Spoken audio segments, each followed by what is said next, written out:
Hi there, this is Pastor Edward L. Cryer from Unity Baptist Church, Cleveland, Ohio. I know we're in the midst of a pandemic. COVID-19 is still very prevalent here, all over the country, all over the world. But we've been blessed. We are thankful and we are so grateful that you have decided to tune in with us. Digital worship has really been a blessing for us. I've heard from people all over the country of how they're tuning in, and I've seen the comments on Facebook and YouTube. I've seen them on UnityNBC.net.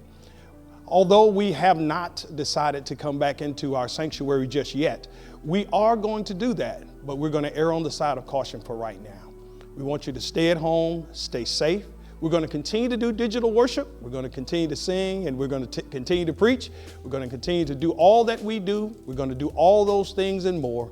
Please continue to tune in with us. Please continue to share with us. We're still the little church on the hill doing God's will. Continue to stay with us, and I know God has a sure enough blessing for you. God bless you, God love you, and God keep you is our prayer here at Unity Baptist Church. This is Pastor Cryer. I thank God for you tuning in.